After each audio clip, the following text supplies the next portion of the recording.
Oke, halo semuanya, balik lagi bareng gua Trip A di Ngojoy, ngobrol enjoy. Halo guys, Oke, kali ini gua lagi bersama Ari, si Gondrong. biasa dipanggil Ambon. Ambon, kok lu panggil Ambon? Mulai dari kapan lu panggil Ambon? Pas mulai masuk kuliah sih, Oh, kalau kuliah, bukan Iya. dari kecil gitu. bukan. Kalau nama panggilan di rumah itu beda lagi. Kalau Ambon itu khusus di kuliah. Hmm, Karena dulu sempat cerita pengalaman kerja lah. Iya. Pernah kerja jadi leasing, ya. bagian narik motor. Nah kan terkenalnya ya kalau orang yang narikin motor itu Keras orang ya? Ambon, ya Ah. ciri khasnya Ambon lah. Hmm. Dan kebetulan gue punya tampang serem juga, makanya dipanggil Ambon sampai sekarang ini. Hmm. Khusus di kuliahan ya itu. Cuma aku share kalau kampus dong ya. Hmm. Jadi kayak soalnya kan casing lu keras gitu ya. Padahal Iya. mah hatinya enggak ya? Wah ini mah tampangnya Rambo, Yoi. tapi hati Romeo, bray. Wis berat. Berapa lama waktu itu lo sempat jadi leasing? Nggak lama sih, cuma ikut bokap doang. Hmm. Itu juga bukan motor ya, jadi kayak angkot gitu nariknya. Leasing mobil angkot lah. Masih mobil angkot. Iya.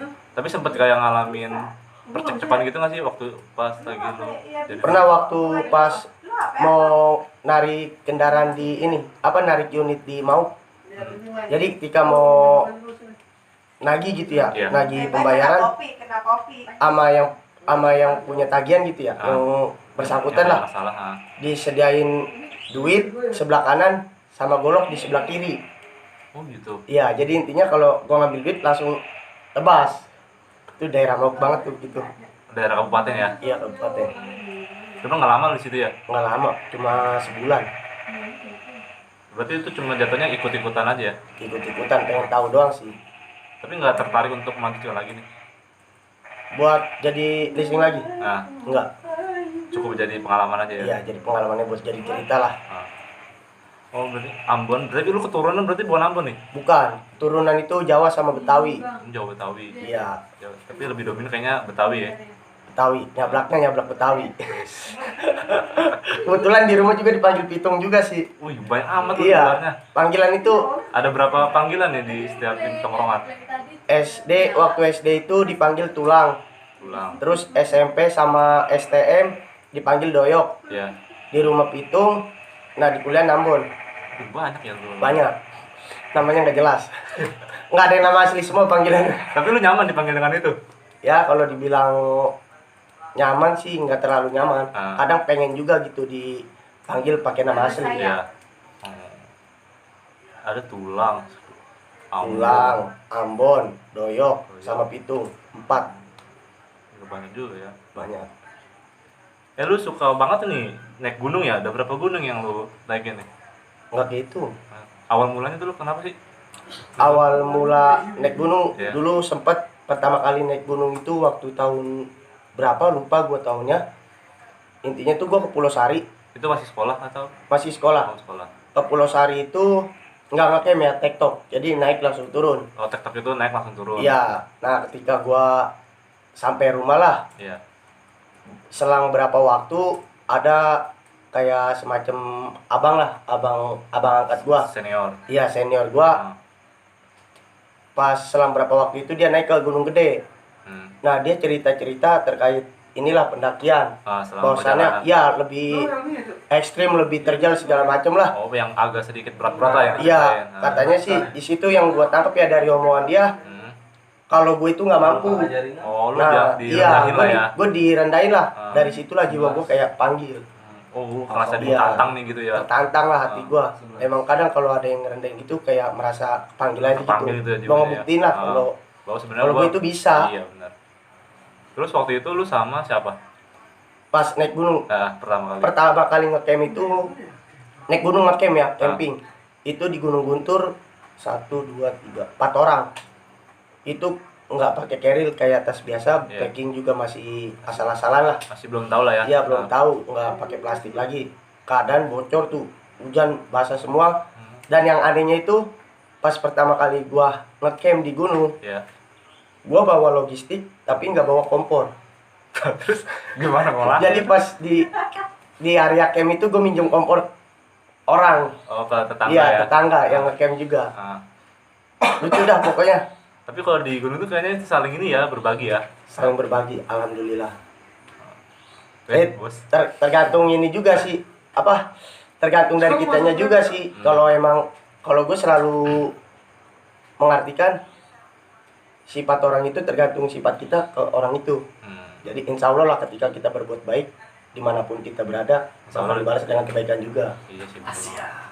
Ya, tapi ini bener nggak sih kayak ada istilah kalau kita pengen nguji teman itu kita harus naik gunung. Gimana menurut pendapat lu? Kalau menurut gua nggak juga sih. Nah, Kalau menguji teman itu nggak pantas lah di gunung, apalagi buat ngejahatin. Kalau buat ngelihat, paling kalau naik gunung itu ya lebih kepada ngelihat karakter asli seseorang doang sih. Dia ini orangnya seperti apa, sabaran atau enggak, rewel atau enggak, solidaritas ke teman atau enggak, lebih kepada situ sih. Nggak benar-benar memperlihatkan sifat aslinya dia sendiri gitu. tetap ya ada sisi yang belum kita ketahui ya. Iya betul. Itu lu kayak Mas Gunung itu udah kayak ikut komunitas atau masih individu gitu? Pas awal-awal gua naik gunung sempet ikut beberapa komunitas, kalau nggak salah 3 komunitas. Komunitas dari Jawa Tengah, terus Bekasi, sama gua ngebentuk komunitas sendiri. Nah ini lucu, pas pembentukan komunitas sendiri berawal dari naik gunung di Kencana, Bogor. Ya, jadi di situ pas gua mendaki ya, gua berapa orang gitu ketemu sama pendaki Jakarta. Akhirnya gua ngobrol lah sampai benar-benar akrab. Ketika lagi ngobrol, tiba-tiba datang nih malam posisinya ya. Tiba-tiba datang 9 atau 10 orang anak kecil. Kalau dilihat sih dia masih sekolah SMP semua, menengah pertama lah. Di situ mereka pada mau naik gunung, katanya Gunung Kencana. Dan yang gue heran itu pada basah-basahan, hujan-hujanan. Dia nggak pakai jas hujan, nggak ada pelindung diri lah pas cuaca hujan kayak gitu. Pada basah semua lah intinya. Nah kira gue coba tarik, gue ajak ngobrol. Anak kecil itu katanya sih ada pembimbingnya. Pembinaannya gitu ya? Iya pembinanya, cuma pembinanya itu di belakang. Tapi ketika gua tunggu sampai jam 1:30 kalau nggak salah tuh dini hari, pembinanya nggak datang-datang. Nggak muncul-muncul gitu ya? Iya, dan akhirnya gua gandeng lah mereka buat naik bareng. Gua camping bareng di sana segala macam. Dan ketika udah turun ya singkat cerita, turun sampai ke rumah temen gua tuh, gua naruh motor kan di rumah temen gua di dekat Kataun. Kita akhirnya coba sharing lagi lah cerita-cerita terkait dengan pendakian itu. Dan di situ terjadi kesepakatan buat ngebentuk komunitas pendaki junior. Nah, khusus berarti ada khususnya ya? Iya, kenapa gua ngambil pendaki junior ini? Awalnya itu niatnya itu buat inilah kita saling sharing sama si anak sekolah itu yang 10 orang itu mendaki tanpa yang masih minim pengetahuan tentang cara naik gunung itu yang baik dan benar gitu ya. Betul. Akhirnya terbuat pendaki junior, cuma untuk sekarang nggak ada, udah dibubarkan. Oh bubar? Iya. Oh bubar, sempat berapa lama nih komunitas? Kalau komunitas 2 tahun lah. Si komunitas junior ini? Iya, pendaki junior cuma bertahan 2 tahun doang. Setelah gua coba udah sesering kali lah naik gunung, kayak gua merasa kok gue ikut komunitas kayak gimana sih, udah merasa kayak bosan gitulah. Dan akhirnya gue memutuskan untuk keluar dari semua komunitas pendaki gunung. Oh dulunya yang menarik sendiri? Iya, diri dari komunitas-komunitas itu. Ada ini nggak sih kayak lu pengalaman buruk banget gitu di gunung? Buruknya terkait apa dulu nih? Ya, ketika segi mistik atau apa segala macam? Ya boleh itu mistik. Ada? Sering sih, hampir setiap naik gunung ada aja sih nemuin kejadian-kejadian aneh. Ditampakkan gitu? Kalau ditampakkan itu pas di Gunung Salak. Gunung Salak itu daerah mana? Di Sukabumi, Bogor. Oh Bogor ya? Iya, perbatasan lah Sukabumi, Bogor. Di situ ditampakin sama Gundruwo. Itu lu doang yang lihat? Atau teman-teman Kondisi gua doang yang lihat. ini nggak sih kayak katanya kan kalau ketika kita naik gunung kemudian kita kayak ngeliat sesuatu lebih baik jangan diceritakan pada saat itu juga dipendam sendiri. Itu gimana? Ya, kenapa jangan menceritakan dulu ke kawan-kawan kita yang bareng naik gunung? Ah, Karena khawatirnya rombongan kita ini ada seseorang yang benar-benar nakut, tanda kutip nakut ya. iya. Jadi takutnya bikin sugesti rombongan kita itu sendiri lah. Makanya lebih baik ditahan dulu lah, iya dipendam dulu, jangan diceritakan dulu. Khawatirnya seperti itu, ada yang nakut, Iya. akhirnya begitulah sugesti ini segala macam, halusinasi. Malah ngebuat kacau jadi itu ya Iya, pendakian ya. pendakian lebih kacau. Kalau lu sistemnya kalau ketika naik gunung yang harus sampai puncak atau dibuat santai aja penting nyampe gimana tuh? Kalau gue sih ya, gue jujur kalau naik gunung itu lebih seneng kepada campingnya doang. Pas lagi ngecamp ya. Iya, lebih ngecamp. Kenapa gue lebih suka campingnya doang? Jadi di situ benar-benar merasakan, gimana sih? Ini loh maksudnya dalam kondisi di alam Bebas. rimba gitu ya, iya di alam bebas.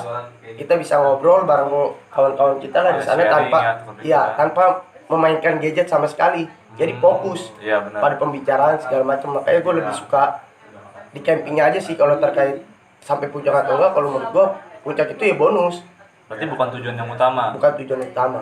Tujuan utama itu ya kita pulang ke rumah dengan selamat. Kayak dari segi alat-alat gunung itu sebenarnya mahal nggak sih? Tergantung sih, tergantung brand. Tujuan brand. Ya ada yang mahal ya sama kayak ini aja sih pakaian. Iya. Ya tergantung brand. Ada yang menengah ke bawah, menengah ke atas. Tergantung brand. Kalau naik lu ini ada kayak bareng cewek gitu? Ada dua lah. Kadang bareng perempuan, kadang nggak ada perempuan sama sekali. Ribetin nggak sih kalau cewek ikut itu ketika naik gunung? Kalau dibilang ngeribetin sih, cuma ada satu sisi yang benar-benar gimana sih bikin kita semangat juga lah, nggak munafik lah. Jadi Ya, ada support system lah ya. iya, jadi laki-laki lah ketika mendaki bareng perempuan itu gimana sih semangatnya itu. Malah jadi Iya, bahkan sempat ada pikiran negatifnya, gue pengen nunjukin nih kalau gue ini kuat gitu di depan dia. Berarti lu pernah bawa cewek lu ke naik gunung? Nggak pernah. Nggak pernah. Kenapa? Ya karena gue jomblo. Oh, jomblo. Masa sih jomblo tampang kayak lu gini? Jomblo gue. Gue salah satu orang yang masih nggak terlalu memikirkan pacaran banget lah. Karena menurut gue pacaran itu ini menurut gue untuk saat ini ya. Oh iya. Masih satu agama melarang Iya. untuk khususnya agama Islam ya. Ah. Itu melarang akan hal pacaran, walaupun banyak yang bilang pacaran itu sehat-sehat aja cuma pegang tangan segala macem. Menurut gua ya itu udah haram, walaupun lu nggak ngapa-ngapain. Tapi gua juga nggak percaya bahwasanya kalau lu pacaran itu nggak ngapa-ngapain. Bahasa kasarnya tuh ya bahasa cium-ciuman aja mah pastilah. Pastilah ya. Iya yang namanya iya pacaran. Makanya gua lebih Bermula dari pegang tangan gitu. iya. Terus yang alasan kedua gua nggak pacaran itu gua masih nganggur. Iya, jadi gua kayak belum mampu lah. Ketika seandainya nih ya, seandainya gua pacaran tuh, gua ngerasa gua belum ada duit gitu buat ngejajanin dia, gua belum sanggup. Dan yang ketiga, orang tua gua juga ngelarang. Oh, dari orang tua sendiri Iya. larang untuk itu. Ngelarang. Paling ketika kalau kita semuanya udah siap, kita mungkin langsung ke serius aja kali gitu ya. Iya betul. Kayak kalau bahasa religiusnya sih taruh. Yo, berat. Gunung apa yang di antara gunung yang udah pernah lu iniin? Apa yang lu daikin? Gunung mana yang paling favorit menurut lu? Yang kayak dapat kesan banget gitu. Kalau gua sih hampir semua gunung sih gua bilang favorit. Tapi lebih favorit itu di gunung apapun itu favorit gua. Paling favorit itu ketika gua naik gunung itu benar-benar sepi, cuma ada rombongan gua doang. Jadi gua bisa benar-benar ngerasa kesunyian lah, merasa tenang di gunung itu. Oh, intinya walaupun gunung apapun itu pokoknya intinya yang lagi sepi keadaannya gitu ya. Ya keadaan sepi, ketenangan sih. Gua lebih nyari ketenangan juga naik gunung. Lu naik gunung pas lagi rame-ramenya naik gunung atau karena sebelumnya ada kayak berita naik gunung lagi rame gitu kan? Kalau nggak salah dari gara-gara film ini ya 5 cm ya. Ya, kebanyakan sih pendaki sekarang emang naik gunung itu karena film itu 5 cm. Cuma kalau dari gue pribadi ya itu karena gue merasa tertantang aja, bukan karena gue ngikut Tren masih gitu ya. iya ngikut zaman atau segala macam. Enggak, kalau terkait film 5 cm jujur gue juga belum pernah nonton sama sekali filmnya. Oh, lu pernah. Belum pernah nonton sama sekali. Iya sih tuh di film katanya kan menganu apa kayak kebersamaan, saling Iya, kompak lah gitu. banyak yang bilang sih seperti itu di film 5 cm. Cuma kalau dari gue sendiri gue belum pernah menonton film itu. Tapi kalau untuk kayak pemula gitu naik gunung masalah nggak sih kalau menurut lu? Kalau menurut gua yang namanya pendaki itu nggak ada yang namanya pendaki pemula, nggak ada pendaki lama ataupun senior ya. Iya. Kalau menurut gua itu sama aja sih. Kalau terkait masalah atau enggak, ya kembali lagi sih sama diri kita sendiri. Maksudnya kembali lagi sama tujuan kita mendaki itu buat ngapain. Itu sih. Jadi kalau menurut lu ada saran nggak kalau untuk naik gunung harus gunung apa dulu nih bagi yang benar-benar pemula atau sama aja? Kalau saran dari gua untuk yang belum punya pengalaman Iya. naik gunung ya, satu lu harus naik gunung bareng sama kawan lu yang punya pengalaman lah, punya basic atau pengalaman naik gunung. Jadi khawatirnya ketika nggak ada rombongan lu yang punya pengalaman, ketika lu kesulitan di sana, lu ditinggal begitu aja. Kadang gitu juga sih ya di gunung ya, ada yang Iya. care, ada yang nggak peduli ya, gue pengen Betul. sampai duluan ya kan. Lu pernah ngalamin hipo nggak sih? Ipo pernah ngalamin, Lu pernah? pernah. Waktu di gunung? Waktu di Gunung Prau itu kejadian pas bareng sama 11 orang atau berapa orang itu yang sambar petir dari Jakarta. Oh, yang kata berita itu tuh ya? Iya, sempat viral juga, masuk berita juga itu. Itu kondisi benar-benar dingin, cuaca pada saat itu Gunung Prau. Gue sempat mengalami hipo karena gua lepas sepatu. Jadi buat minjemin kaos kaki gua doang nih ke perempuan yang kena hipo. Oh, awalnya. yang Iya. mana? Yang kata jadi seorang pahlawan lah ya. Bukan pahlawan juga sih, kepepet aja itu mau nggak mau daripada nih cewek kenapa-napa kan. Cuma alhamdulillah nggak terlalu parah, hiponya gua masih bisa nahan lah. Iya. Nggak apa-apa lah, aku yang berkorban demi dia yang ini dia. Iya, dia hanya mengkhianati. Oh, tapi itu masih konten nggak yang cewek itu? Kenapa? Sama yang cewek yang lu tolong itu? Udah nikah dia sekarang, udah punya anak. Sedih. Kuat banget. Selalu nanti diganti. Ya sering lah begitu, ngajak-ngajak perempuan naik gunung. Seneng. Apa susahnya kita di gunung, senangnya sama orang. Ya. Berat-berat abang ini. Oh, sering banget ya ditinggalin kayak gitu berarti ya? Sering. Nggak berlanjut sampai di luar gunung gitu? Paling sebatas dekatnya itu ya kalau sama pendaki perempuan itu ya cuma pas di gunung doang. Biasanya Kalau- rewel nggak sih kalau pendaki perempuan? Tergantung.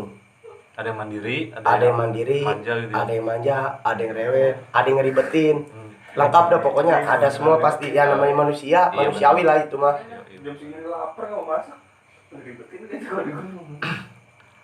Jadi lu sampai sekarang masih suka ini naik gunung? Kalau untuk terakhir itu kemarin pas ke Malang, Gunung Butak sama Gunung Panderman, 2 gunung sekaligus tuh 1 minggu. Setelah itu nyampe sekarang belum mendaki lagi sih, karena gua masih satu nggak diizinin juga sama orang tua karena disuruh fokus skripsi dulu. Oh, lagi ini Iya, lagi semester akhir lah, biar fokus skripsi dulu, makanya nggak diizinin buat naik gunung. Dan yang kedua tuh emang keadaan sekarang kan lagi pandemi nih. Pandemi, iya, Iya, benar-benar. kebanyakan gunung masih pada tutup lah, belum ada yang buka gunung-gunung juga. Ada sih ada, cuma baru beberapa gitu. Iya. Lagi masih kurang efektif juga ya. Iya, makanya lebih mau fokus ke ini dulu sih, skripsi dulu, biar jadi tukang sarjana. Ini ngomong tukang sarjana, lu juga aktif nih ya di kampus ya sebagai aktivis nih. Kalau dibilang aktivis sih, gua nggak mau sih dipanggil aktivis, berat. Kenapa tuh? Tapi sering gue lihat kan lu turun ke jalan ya kan untuk menyuarakan suara-suara kecil dan kemudian lu mengaspirasikan ke petinggi-petinggi ya kan. Ya, gua ketika turun ke jalan atau enggak gua menyampaikan inspirasi, ya itu kalau emang gue merasakan keresahan itu juga. Hmm. Jadi ketika gue nggak merasakan keresahan itu, ya gue nggak ikut andil. Jadi emang gue juga butuh kajian dan segala macam. Dan ini benar-benar gue rasakan atau enggak sih? Iya. Kalau cuma sekedar aspirasi orang atau segala macam, ya gue takutnya cuma memanfaatkan momentum doang gitu. Iya. Makanya gue lebih kepada keresahan gue aja sih. Ketika gue rasa ya gue turun. Lu sebagai apa sih di ini, di salah satu organisasi kampus? Orang ketiga. Jujur apa enggak nih jawabnya? Jujur dong. Alhamdulillah untuk sekarang ya Iya. dapat amanah atau mandat lah sebagai Menteri Luar Negeri BEM UMT. Tapi gue malu sih sebenarnya. Kok malu? Itu sebuah prestasi yang Malu, takut nggak bisa bawa tanggung jawabnya gitu, nggak bisa tanggung jawab gue terhadap jabatan itu. Berat men punya jabatan. tapi kan lu dengan lu dipilih kan berarti teman-teman lu, rekan-rekan lu kan percaya dengan kapasitas lu ya kan? Ya kalau dibilang percaya atau enggak sih, gue nggak bisa ngambil kesimpulan ya terkait itu. Intinya sih kalau dari gue, ketika gue dapat mandat sebagai Menteri Luar Negeri BEM UMT, ya gue coba berusaha untuk menjalani itu. Untuk apa sih? Kayak pamer terkait jabatan sih. Iya. Insya Allah kalau diri gue nggak ngelakuin itu, karena ya gue merasa risih ketika gue punya jabatan, nggak bisa gerak leluasa gitu. Nggak seperti anggota-anggota biasa lah. Iya. Iya, karena ya itu jaminan jabatan, malu lah.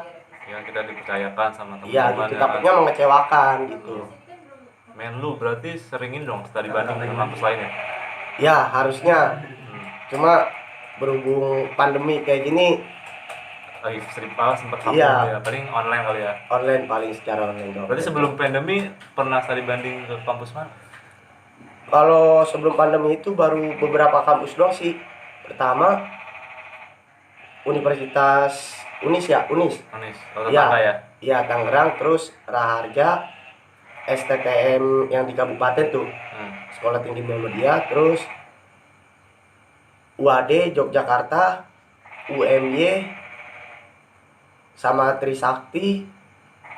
Apalagi udah itu dong yang gue inget. Biasanya lu ngebahas apa tuh ketika perkumpulan itu? Tergantung. Kalau waktu ke UAD sama UMY itu gue ikut pelatihan. Oh, ada pelatihan. Iya, pelatihan kader bangsa, mewakili UMT. Berapa lama tuh? 3 hari, jalan-jalan 3 hari. Jadi seminggu di Jogja. Itu diakomodasi sama kampus ya? Alhamdulillah diakomodasi. Berarti lu bawa bendera nama kampus dong? Iya, Wih, nama keren kampus. banget dong. Kalau pas di Trisakti itu pas pembahasan terkait RUU KPK kemarin. Iya. Ya sama 100 hari kinerja Jokowi lah. Nah kalau ke Unis, Raharja sama STTM lebih kepada internal organisasi kampus. Bagaimana sih pendapat lu ketika kan kadang di grup-grup kita nih ya teman-teman kadang, lu gimana sih katanya BEM ya kan sering-sering dapat ocehan, sampein dong ini ya kan, jangan diem aja ya kan. Gimana? Kalau menurut gue sih wajar-wajar aja ketika ada kawan gue gitu ya, kawan sekelas atau kawan-kawan ini gue lah, yang menanyakan di grup terkait aspirasi mereka lah. Iya. Wajar, cuma kalau menurut gue ketika lu mau komentar itu tolonglah lihat dulu maksudnya gue ini udah gerak atau belum. Iya. Jangan sampai ketika gue udah gerak lu ngomong seperti itu.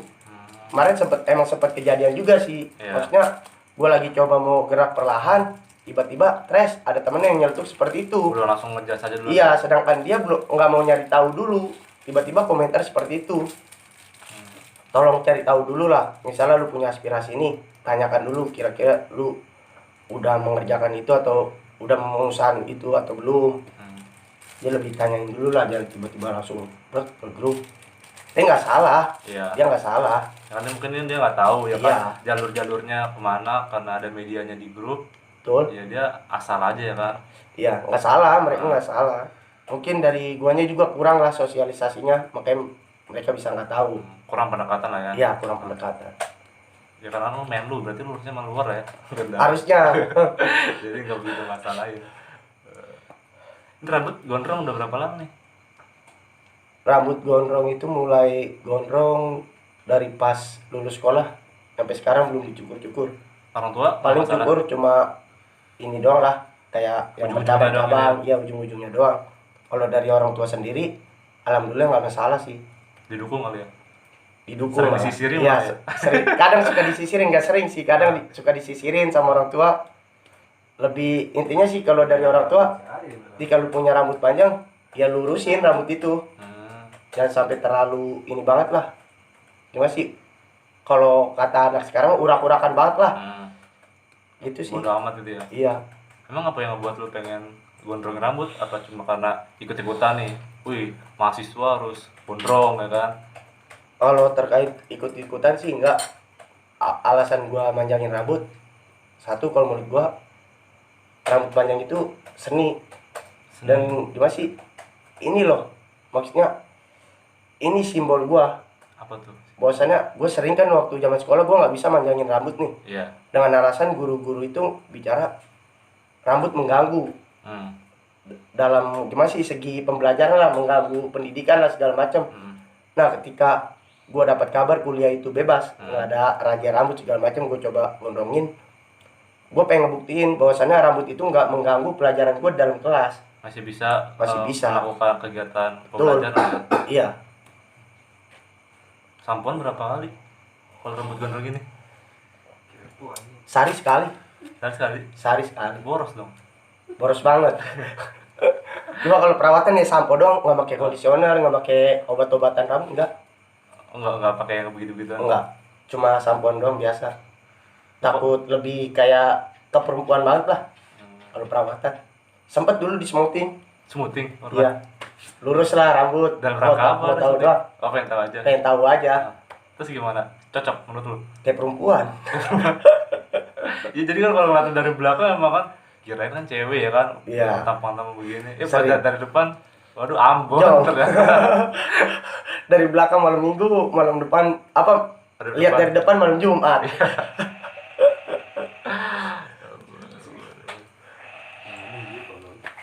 Jadi, Lagi nih. jadi semester akhir nih sekarang ya, Iya, semester akhir. masih suka aktif di kampus mengenai ini Di organisasi. ya. Alhamdulillah masih. Itu salah satu tugas gua juga sih, tanggung jawab gua.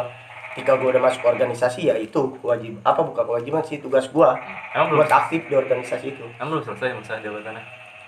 Masa jabatan sih selesainya kalau nggak salah bulan September atau bulan November gitu, lupa sih. Intinya masih ada lah sisa-sisa jabatan, sebentar lagi lah. Jadi harus diselesaikan lah ya. Iya, dengan semaksimal mungkin. Tapi lu pernah kan rambut pendek ya? Rambut pendek pernah. Zaman SMA ya? Zaman sekolah STM. STM. Itu juga masih nggak pendek banget, maksudnya sering banget kena raja rambut gitu. Ya karena gue pengen, Sebenarnya udah dari STM pengen udah manjangin. dari STM pengen manjangin rambut, cuma Terhalang peraturan ya. terhalang peraturan yang nggak jelas. Oke. Alasannya apa dia nyukur rambut murid gitu. Lu sempet tuh menanyakan hal itu? Sempet ya, jawaban dia gimana sih, lebih kepada mengganggu pelajaran segala macem, terus lu nggak rapi, lebih kepada urak-urakan segala macem. Maksud gua sampai sekarang ya, kalau menurut gua kerapian itu ya tergantung dari lu sendiri mengartikan itu. Kerapian itu seperti apa. Jadi kalau dari gua nggak terlalu formal banget ya, kalau gua menyebut formal ya, pakaian gua formal, bukan rapi lah, karena sampai sekarang gua masih bingung lah mengartikan arti rapi itu seperti apa. Kadang ketika gua berpakaian formal ya, gua suka bingungnya, banyak anggota-anggota dewan atau pemerintah lah segala macam, dia pakaiannya formal segala macam, tiba-tiba korupsi. Jadi gue pengen nunjukin bahwasannya yang urak-urakan itu jauh lebih terhormat gitu dari dia. Walaupun banyak statement dari masyarakat, urak-urakan itu sering dibilang preman, gembel atau segala macam lah. Cuma ya gue pengen ngebuktiin lewat diri gue sendiri bahwa sebenarnya tampilan kayak gini nggak sepenuhnya ya, buruk ya. nggak sepenuhnya buruk. Apa namanya, jangan melihat orang dari covernya lah. Iya, Tapi emang nggak bisa dipungkiri juga, tapi kan kalau kita ngelihat seseorang itu ya pasti dari penampilan dulu, iya, baru isinya. Kayak baca buku aja sih, kita lihat covernya dulu, baru isinya kan. Nggak mungkin langsung isinya. ya pasti lihat dari awal dulu kan. Iya. Berarti lu kalau ketika ada cewek lu pengen ngerubah lu jadi apa, merubah kayak rambut tuh harus rapi. Penampilan lah. Iya, penampilan. Gue sempet dulu deket sama salah satu seseorang perempuan lah yang kebetulan kuliah di UNT juga. Nah dia terlalu mengurusi penampilan gue ya, dan akhirnya ya gue tinggal begitu aja. Tapi kan tujuannya baik, boy. Ya benar, tujuan dia baik, maksudnya lebih kepada gimana sih, Untuk merubah penampilan gue jauh lebih baik lah. Tapi untuk saat ini gue nggak bisa, gue orangnya paling susah kalau ketika gue diatur ya segala macam. Kalau gue selalu bilang baru deket aja belum sampai pacaran ya, karena satu gue tadi alasannya gue nggak pernah pacaran segala macam lah, gue masih menentang juga lah terkait pacaran itu. Masih lu baru deket sama gue nih, belum ada status gitu, belum ada status halal atau enggak ya. Kalau kata saya belum nikah lah. Lu udah ngatur-ngatur gue seperti itu, gue gimana nanti yang lebih ke jenjang serius gitu ya. Iya, gue sebelum kenal lu, gue kenal penampilan gue duluan. Jadi jangan coba, kalau untuk saat ini ya, ini idealis gue ya, jangan coba-coba lu buat gimana sih merubah nyuruh gua gitu, nyuruh gua buat merubah penampilan gua. Jangan karena cuma dia ya kan. Iya betul. Gua mau berubah mungkin karena buat diri gua sendiri ya kan. Iya. Jadi untuk saat ini gua paling nggak bisa lah buat diatur-atur segala macam. Nggak tahu ke depannya. Namanya manusiawi ya kan. Kadang pikiran masih bisa berubah-ubah lah. Iya benar juga ya kan. Karena kalau kita berubah karena seseorang kan ketika kita udah nggak sama dia kan, nah itu nggak bagus juga. Balik lagi ya kan. Iya, makanya gue lebih suka dengan penampilan gue seperti ini. Walaupun sering dibilang di kampus itu gue urak-urakan, paling santuy, paling apalah segala macam. Ya menurut gue ini style gue. Lu jangan marah, jangan lihat style gue. Oke, lu tertawa melihat gue beda, tapi gue tertawa melihat lu sama. Kalau menurut siapa, lu cobain nih kalau nggak salah. Itulah. Iya. Prinsip itulah yang gue pakai. Lu menanamkan prinsip itu. Gue lebih suka dengan penampilan gue yang beda daripada gue yang sama dari orang-orang gitu. Perbedaan nggak masalah juga ya. Iya. Padahal kalau mau lu bahas, ini deket dulu, kenalan dulu gitu ya kan, baru lu boleh ini. Nah itu. Jangan langsung, apaan sih Syari ya kan, rambut gondrong, muka ambon ya kan, badan kurus. Tapi kalau suka sama gue ya, inilah gue. Maksudnya ya lu juga harus nerima gue seperti ini. Jika lu nggak nerima seperti ini ya berarti lu nggak suka sama gue gitu kan. Kita juga nggak memaksa kan buat orang suka sama kita ya kan. Betul. Intinya mau usaha. Oke dah, thank you dah. Udah mau join di video gue. Semoga sukses terus ya karirnya ya. Amin. Dan skripsianya beres ya kan. Amin. Dengan tepat waktu. Amin. Oke, sampai jumpa di next video. Amin.